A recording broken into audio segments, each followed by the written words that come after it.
नमस्कार दोस्तों एंड नमस्कार मंजरी जी। आज बाइडन ने जाने से पहले यानी कि अभी सिर्फ कुछ ही दिन रह गए हैं बाइडन के विदा मतलब ऊपर वाला नहीं कुर्सी से विदा होने का टाइम आ गया है। और उन्होंने जाने से पहले एक बड़ा अच्छा काम कर दिया कि पुतिन को एक जीत भी दिला दी। और पुतिन ने भी क्या खेल खेला है भाई, सर्दियों का टाइम है, कड़कती हुई सर्दी पड़ रही है आर्टिक सर्कल में, और वहां पे खेला हो गया और यूक्रेन को इररेलीवेंट कर दिया है आज की डेट में। अब जब ट्रंप आएंगे उनको यह समझ नहीं आएगी कि मैं युद्ध को कंटिन्यू करूं कि इसको युद्ध को हम रुकवाएं। यही डीप स्टेट का प्लानिंग होती है। बट पुतिन ने भी क्या खेला है, आज इसके ऊपर डिटेल में बात करेंगे कि मुद्दा क्या है। बड़ा ही इंटरेस्टिंग वीडियो बनने वाला है और हर मोड पर ट्विस्ट है इस थ्रिलर मूवी के अंदर। और इसको अगर मंजरी जी ना करे कवर तो बाजार ही आएगा। तो Manjari ji, thank you so much for joining today. Thank you for having me. Putin, Biden, Trump, Arctic circle और यूक्रेन, कैसी कड़ी चलाई है और क्या किया है, आज थोड़ा सा समझाइए इसको आप। पुतिन ने इंडिया के साथ एक कॉन्ट्रैक्ट किया और ये न्यूज़ हमको मालूम थी कि 4 non nuclear power ice cutting ships का ऑर्डर दिया। खुद कुछ अपने भी बनाए। अब इस न्यूज़ से हम सब परिचित हैं। अभी ऑफ लेटली दिसंबर की सर्दी में जब आर्कटिक सर्कल कई मीटर की आइस जमी होती है, उसमें पहला ट्रस्ट ट्रायल हो गया कि अभी उसका एक शिप निकला है और वो आर्कटिक के चक्कर लगा करके वापस आएगा। In case this experiment is successful, the whole thing is कि फिर पुतिन किसी भी रास्ते से नीचे आ सकता है। अब जो ये लोग कर रहे थे कि ब्लैक सी में रशिया नहीं आ सकता, कैस्पियन सी में रशिया नहीं आ सकता, मेडिटेरेनियन में सीरिया ले लिया, रशिया नहीं आ सकता। रशिया ने उन सब का चक्कर खत्म कर दिया। एक उन्होंने बनाया रूट, चेन्नई व्लादिवोस्टॉक रूट, जो वहां से जो है इंडिया को कॉन्ट्रैक्ट कर लेंगे। दूसरा इन्होंने रूट बनाया जो किर्गिस्तान के थ्रू था, और तीसरा रूट आर्कटिक से सीधे नीचे आने का। सो जो ये रेगुलर रूट्स थे, उन रेगुलर रूट्स पे जैसे आप जिसमें आपका स्वेज कैनाल और पनामा कनाल पड़ता है, वो अब इररेलेवेंट से हो गए फॉर रशिया। और इस नए ट्रेड रूट पे नेचुरली केवल रशिया का शासन है। America will not be able to do anything. अब जब ट्रम्प भाई साहब को इसका पता लगा तो उन्होंने कहा कनाडा 51st स्टेट बन जाएगा यूएस का, और ग्रीनलैंड हमको चाहिए, और पनामा कनाल जिसमें सबसे ज्यादा चाइनीज शिप क्रॉस हो रहे थे, तो उसके ऊपर भी हमें हक चाहिए। तो ये तीन उन्होंने अपनी डिमांड रख दी है। लेकिन डिमांड रखना एक चीज होती है और उसको हासिल करना दूसरी। तो चक्कर क्या पड़ा है कि जितने भी एग्जिस्टिंग ट्रेड रूट्स हैं वो काइंड ऑफ इररेलेवेंट हो गए। और जो अब प्रिसाइसली आएगी कि अब वेस्ट अगर एक्ट करता है तो दो चीजें हो गई। फर्स्ट, यूरोप बहुत बुरी तरह से तबाह हो जाएगा। हम सब लोग जानते हैं कि रशिया ने पिछले 2 साल से चलती हुई लड़ाई में जितने भी यूरोप के जैसे लेपर्ड टैंक्स हैं, अब्राहम टैंक्स हैं, मिसाइल्स हैं, सबकी एक प्रदर्शनी म्यूजियम बना के रखा है कि आपने इसे रशिया के अगेंस्ट यूज किया और हमने इसको सजो के रख लिया। हमारे विरुद्ध ये हथियार नाकामयाब है। दूसरी चीज क्या की, और सैनिक की इन्होंने टेस्टिंग कर ली। और सैनिक जैसे एक बार हम लोगों ने टॉक में कहा किया था डिस्कस कि वो किसी भी उड़ते हुए प्लेन को भी मार सकती है। तो अभी तक अमेरिका में क्या करते थे, अमेरिका की धरती पे हमला हुआ, उसके जो भी बाइडन हो या ट्रम्प हो, जो भी प्रेसिडेंट है, वो एयरफोर्स वन में बैठ करके एयरबोर्न हो जाते थे, मतलब हवा में उड़ने लगते थे। तो रशिया के जनरल को इन्होंने धोखे से मारा टेररिस्ट अटैक में। उन्होंने कहा ठीक है, आपके जितने भी एयरबोर्न प्लेन्स हैं जो हवा में उड़ रहे हैं, उन सबको हमारी और सैनिक मार गिराएगी, और हमें इतनी बड़ी मिसाइल की जरूरत नहीं है। मार्क 10 अगर हम ओशैनिक जितनी बड़ी मिसाइल को उड़ा सकते, तो छोटी मिसाइल तो और तेजी से जाएगी, वेट कम होगा तो स्पीड ज्यादा होगी। तो आप ये मत सोचिए कि आप शुक से हवा में उड़ जाएंगे तो आप सेफ हो जाएंगे। हमारे निशाने पे आप वहां भी रहेंगे और तक भी रहेंगे। तो अब जो है अमेरिका के ऊपर जो खतरा है, कि जो वॉर मॉन्गरर्स थे जिनको लड़ाई चाहिए थी कि नहीं आओ लड़ लें, उन लोगों के ऊपर ये आ गया कि अब वो सेफ नहीं है। दूसरी चीज, अभी उन्होंने लेपर्ड टैंक्स दिए हैं वापस, इम्प्रोवाइज्ड वर्जन दिए हैं टेस्टिंग के लिए यूक्रेन में, पर रशिया बता चुका है कि वो यूजलेस हैं। हमारे उनकी मिसाइल्स ज्यादा फास्ट हैं। उनकी मिसाइल्स जो है किसी भी जो एयर डिफेंस सिस्टम होता है उसको फेल कर सकती हैं, उनकी टेरिटरी में एंटर कर जाएंगी। कोई भी एयर डिफेंस सिस्टम उसको जब तक रीड करेगा तब तक मिसाइल अटैक कर चुकी होगी, सायरन बजने से पहले धरती तबाह उस देश की। तो ये सारी चीजें करने के बाद, अच्छा ये नॉन न्यूक्लियर है जिसका टेस्टिंग चल रहा है। न्यूक्लियर शिप का ऑर्डर चाइना के पास है। तो अब चाइना न्यूक्लियर शिप बना देगा, भारत नॉन न्यूक्लियर बना रहा है, रशिया भी अपना कुछ ना कुछ बनाएगा। तो आर्कटिक सर्कल पे अब रशिया का राज है। अब उसे सिर्फ जिस भी, चाहे पैसिफिक ओशन में आना हो, अटलांटिक में आना हो, उसे बस ऊपर से नीचे आना है। नॉर्वे उसका पड़ोसी है, तो ये जान लीजिए कि आधा यूरोप तो उन्होंने ऑलरेडी कवर करके रखा हुआ है। अलास्का और रशिया का ईस्टर्न पार्ट, दे टच, वो दूसरा वाला जिसमें अलास्का ठीक से है वो वाला दिखा दीजिए। यस। तो यूनाइटेड स्टेट्स एंड रशिया, आप इस मैप को देख के समझ सकते हैं, पड़ोसी हैं, केवल 2.5 मील का अंतर है। तो कहीं से भी आए, पैसिफिक में इधर से आए या आर्कटिक से आए, रशिया के लिए पूरा ओपन है। उनको सिर्फ आर्कटिक सर्कल से, आर्कटिक ओशन से नीचे आने की जरूरत है। एंड उनकी मिसाइल कैपेबिलिटीज और ये सब बहुत ज्यादा हो गई हैं। सो इस पूरी लड़ाई के अंदर एक चीज आ गई, जो फाइटिंग कैपेबिलिटी है यूरोप की खत्म हो चुकी है, परचेसिंग पावर यूरोप की खत्म हो चुकी है, और मेल फाइटिंग पावर भी, मतलब सैनिक जो होते हैं वो भी उनके काफी हद तक डिप्लीट कर चुके हैं। एक और फ्रंट इन्होंने अफ्रीका में खोल लिया है, जहां पर अभी यूक्रेन में ट्रेन सैनिक इनके सीरिया में दिखे हैं और अफ्रीका में दिखे हैं। उन्हें यूक्रेनियन नाजी कहते हैं। तो ये दो जगह और लड़ रहे हैं, यूक्रेन में लड़ने के लिए लोग बाकी नहीं बचे, और उनका उपयोग सीरिया और अफ्रीका दो जगह और हो रहा है।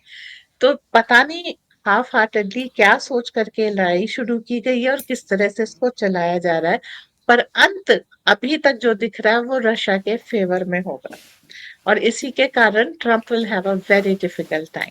जी। मंजरी जी, जैसे आप सोच के देखिए कि जनरली हम देखते हैं कि जो आइस ब्रेकिंग वाला काम होता है वो गर्मियों में होता है, बिकॉज जो बर्फ है थोड़ी सी सॉफ्ट हो जाती है। पुतिन ने यह दिखा दिया कि इतनी सर्दी में, जबकि दिसंबर इज द पीक, उसके अंदर जो बर्फ है वो कितने मीटर तक वो थिक होती है, उसके बीच में उन्होंने दिखा दिया कि मेरी कैपेबिलिटी अगर ऑर्शनिक की थी तो मेरी कैपेबिलिटी इस थिक आइस को ब्रेक कर कर नए रूट्स को निकालने की भी है। भाई इससे बड़ा मास्टर स्ट्रोक क्या हो सकता है? मुझे लगता है कि ट्रंप न्यू कि something like this is going to come, तभी उन्होंने ग्रीनलैंड की, पैनामा की और कनाडा की बात करी कि ये अब नए सूबे होने चाहिए। जैसे पाकिस्तान में बोलते हैं कि अफगानिस्तान हमारा 5वां सूबा है, तो अमेरिकन प्रेसिडेंट ने भी बोल दिया कि मेरा ये 51st, 52nd और 53rd सूबे ये होने चाहिए, ताकि मैं रशिया को काउंटर कर सकूं। लेकिन रशिया तो गेम खेल गया और आज अमेरिका को क्या मात दिया उन्होंने। अब ट्रंप के लिए आगे रास्ता क्या है? पीस को करने की बात बोलेंगे तो Russia will make them irrelevant. जैसे पाकिस्तान का सूबा अफगानिस्तान है और अफगानिस्तान ने पाकिस्तान की लगा के रखी है, वैसे ही अमेरिका का सूबा कनाडा होगा, और कनाडा उसकी जो है बैंड बजाएगा। ग्रीनलैंड, पैनामा कैनाल, कोई भी अमेरिका का वर्चस्व स्वीकार करने के लिए तैयार नहीं है। और ट्रम्प के लिए इन हाउस इतनी डिफिकल्टीज हो गई है, प्लस दिस यूक्रेन वॉर, इसमें क्या होगा? ट्रम्प अगर अमेरिकन सस्टेनेबिलिटी चाहते हैं तो उन्हें ये वॉर रोकनी होगी, और इसके लिए उनका डीप स्टेट बिल्कुल तैयार नहीं होगा। ऐसा नहीं है डीप स्टेट ट्रम्प के पीछे नहीं है या उनकी गवर्नमेंट को बैक नहीं कर रहा। अपने मॉनेटरी इकोनॉमिक इंटरेस्ट के लिए वहां पर भी डीप स्टेट ही एक्ट कर रहा है। तो ट्रम्प के लिए इन हाउस एंड आउटवर्ड दोनों जगह लड़ाई तैयार है। वो चाहते हैं कि कनाडा मिल जाए, पर Canada is not going to come that easily. वो यूरोप को फोर्स कर रहे हैं कि 5% सबको देना होगा। जैसे केजरीवाल नहीं हमारा कहता है, चंदा सबको देना होगा चाहे 1 रुपए दो। अब उस तरीके से यूरोप से जो है ट्रम्प चंदा मांग रहा है कि देखो नेटो में आपको पार्टिसिपेट करना होगा, 5% देना ही देना होगा। इसका आफ्टर इफेक्ट ये है कि वो पहले ही मैगट्स की आइसक्रीम बना के खा रहे हैं बेचारे। दूध खत्म हो चुका है, लोकस्ट का आटा खा रहे हैं, आटा खत्म हो चुका है। मतलब बेवकूफी इस लेवल की है कि आप एनर्जी रशिया से लेते हैं और बीट रशिया से लेते हैं और लड़ आप रशिया से रहे हैं। अब रशिया अगर नॉर्थ पाइपलाइन अमेरिका ने, और नॉर्थ स्ट्रीम पाइपलाइन एक थी जो जर्मनी को सीधे गैस प्रोवाइड करी थी, उसको अमेरिका ने फोड़ दिया था। रशिया ने मेंड कर लिया है, लेकिन अब इसकी कॉस्ट कौन बियर करेगा? जर्मनी, जो लगभग बैंकरप्ट हो चुका है। जर्मनी में कारें पार्कों में खड़ी हैं, उनको चलाने के लिए उनके पास गैस और एनर्जी और पैसे किसी तरह नहीं है। ऊपर से माइग्रेंट्स अलग से उत्पात मचा रहे हैं। कभी क्रिसमस मार्केट में ब्लास्ट कर देते, कभी किसी के ऊपर गाड़ी चढ़ा देते, किसी के ऊपर चाकू चला देते। वो एक अलग वहां पर बवाल चल रहा है। तो अब यहाँ पर यूरोप की एक मुसीबत आ गई है। वो यूक्रेन से लड़ने के लिए पैसे अगर देते हैं तो इंटरनल उनकी इकोनॉमिक्स और खराब हो जाती है, और अगर नहीं देते हैं तो अब तक का जो किया धरा है वो बेकार हो जाता है। अमेरिका तो सीधे कह देगा कि भाई you backed off midway, now you are getting nothing from me. मतलब आप बीच में निकल गए थे, अब आपका हिस्सा कैंसिल, जो है वो मेरा है। अब वहां पर है, अच्छा, अफ्रीका और लैटिन अमेरिका इनके रिजर्व सोर्सेस थे जिससे ये अपने रॉ मटेरियल लेते थे। वहां पर मोदी जी ने खेल कर दिया है। बहुत बहुत प्यारा खेल है। मैं धीरे से एक बताती हूँ। मान लीजिए आप यूरेनियम उनसे $2 में ले रहे थे। यूरेनियम की कीमत कितनी थी? फॉर एग्जाम्पल $20,000 पर केजी। तो मोदी भैया वहां पहुंचे, उन्होंने कहा भैया ये $20,000 रखो, 1 किलो यूरेनियम दे दो। अब दूसरा इंसान हो कि उसने कुछ गलत सुन लिया है। नहीं भाई, ये $2 पे नहीं, इसकी कीमत $20,000 है। अच्छा करो, एक काम करो, तुम डिस्काउंट पे हमको $15,000 में दे दो। अब वो बंदा आपको $15,000 में बहुत खुश होके देगा, पर जिसको $2 में बेच रहा था उससे लड़ लेगा। ठीक है, तो वो वहां पर खेला हो चुका है। अब तो अफ्रीका में एक फ्रंट खुल गया, लैटिन अमेरिका में दूसरा फ्रंट खुल गया, इसीलिए भारत ग्लोबल साउथ का लीडर बन गया। और नॉर्थ में अमेरिका रशिया ने अपने शिप्स उतार दिए कि जितनी भी कड़ी आइस है, अच्छा, आइस एक बार टूटेगी ना तो फर्स्ट जो आइस कटर जाएगा उसके पीछे नॉर्मल शिप्स भी जा सकते हैं, क्योंकि उतनी जल्दी आइस फॉर्मेशन नहीं होगा। तो ये एक ट्रेड रूट की तरीके से खुल जाएगा। तो यहाँ पर मूवमेंट के कारण आइस उतनी ज्यादा तेजी से जमेगी भी नहीं। तो जमेगी नहीं। जो विंटर में रशिया के पास ऑप्शन नहीं होता था, वो ऑप्शन अब खुल गया है। इसका कोई काउंटर अमेरिका के पास नहीं है, रादर देन एक्विजिशन की। अब हम ग्रीनलैंड ले लेंगे, अब हम कनाडा ले लेंगे, अब हम पैनामा कैनाल ले लेंगे। तो वो चीज रेड सी में उनकी प्रेजेंस है कि अमेरिका इज एग्जॉस्टेड। उसके शिप्स रेड सी में है, वहां पर यमन से उसकी ऑफ एंड ऑन होती रहती है, वहां से वो अ, ईरान कंट्रोल कर रहा है। उसके शिप्स जो है मेडिटेरेनियन में, वहां से वो इसराइल को कवर दे रहा है। इंडो पैसिफिक में उसके सीज है, वहां से वो चाइना को कवर करता है ताकि चाइना जो है उस एरिया का रूलर ना हो जाए। अपनी वाटर्स में उनके सीज हैं, तो अमेरिका इज क्वाइट एग्जॉस्टेड। ये हालत हो गई थी कि डिएगो गार्सिया, जहां पर मॉरिशस का एक आइलैंड है जहां पर अमेरिका अपना बेस बना के रखा था और वहां से अमेरिका कंट्रोल करता था इंडियन ओशन को। आ, तो वहां वो आइलैंड उन्होंने मॉरिशस को हैंड ओवर कर दिया है। अब मॉरिशस के पास ना तो कैपेबिलिटी है पैसे से, ना मैन पावर से, ना टेक्नोलॉजी से कि वो डिएगो गार्सिया को कर दें। तो आएगा किसके पास? हमारे। अब वहां पर जो बेस होगा वो हमारा होगा। तो वो जो इंडियन ओशन हमारे आदरणीय विजनरी लेडू जी गिफ्ट कर गए थे अमेरिका को और ब्रिटेन को, वो अब हमारे पास पूरा का पूरा आ रहा है। क्योंकि रेड सी से निकलने वाले हर शिप के ऊपर हूतीज अटैक करते हैं, एक्सेप्ट इंडियन नेवी। ये जानने वाली बात है। तो जगह जगह दबदबा हमारा बढ़ रहा है, चाहे लैंड हो या सी हो। और उसके बाद जो है दूसरी जगह रशिया इस चीज को कवर कर रहा है। ओके, 1 मिनट पॉज कीजिएगा। हाँ, तो मंजरी जी, यानी कि ये पूरा जो युद्ध है, पहली बात तो आपने बोल दिया कि मोदी जी ने जैसे ब्यूटीफुली ग्लोबल साउथ में ऐसा तीर चलाया है कि सबको उन्होंने दुश्मन बना दिया बाकी वेस्टर्न वर्ल्ड के साथ। और मोदी जी ने बोला भी है कि ये अब नॉर्थ और साउथ के बीच में एक बैलेंस बनाने का तरीका है। नॉर्थ ने, जो नॉर्थ के कंट्रीज हैं, इन्होंने हमेशा साउथ के कंट्रीज को यूज किया। ठीक है, मोदी जी ने वहां पे कर दिया। लेकिन अगर हम एक समीक्षा करें, पिछले 2-2.5 साल से एक युद्ध चल रहा है यूक्रेन रशिया का। लेकिन ये यूक्रेन रशिया कभी था ही नहीं, ये western powers deep state versus Russia था। पुतिन भी पिंग पोंग खेलते रहे, 2.5 साल पहले भी वो ये सारी मिसाइल्स फेंक सकते थे यूक्रेन के ऊपर, लेकिन उन्होंने रास्ता दिया पिंग पोंग का। पिंग पोंग खेली और आज उन्होंने बता दिया बाप बाप ही होता है। ये जितना मर्जी पुतिन को नीचे दिखाने की कोशिश कर रहे थे, रशिया को तोड़ने की कोशिश कर रहे थे, आज तो यूक्रेन टूटता हुआ दिखाई देता है। मुझे लगता है कि यूक्रेन को तोड़ने के साथ साथ उन्होंने यूरोप और अमेरिका को भी, उनकी रीढ़ की हड्डी भी तोड़ दी आज तो। यूक्रेन नहीं टूटेगा। पुतिन पूरा का पूरा यूक्रेन लेंगे। उन्होंने नॉट यूक्रेन कहा था और इस चीज को वो कंटिन्यू रखेंगे। यूरोप में और अमेरिका में हर जगह बाउंड्रीज, नई बाउंड्रीज बनेंगी। There will be new countries and there will be new borders की एग्जिस्टिंग कंट्रीज एक्सपैंड करेंगी। इसके ऊपर हम अलग से एपिसोड करेंगे। बहुत सारी कंट्रीज अपनी बाउंड्रीज बदलेंगी और ये बदलना उनके सॉवरेनिटी के लिए एंड सिक्योरिटी पर्पसेस के लिए जरूरी है। एक्चुअली बहुत भारत जैसे बहुत सारे देशों को खंड खंड तोड़ा इसीलिए गया था ताकि उनको कंट्रोल किया जा सके। और जैसे बांग्लादेश है, बांग्लादेश का कोई रेलेवेंस नहीं है। उसका एक ही नोटोरियस पर्पस है कि वो भारत में ट्रबल क्रिएट करने के लिए यूज हो सकती है वो लैंड।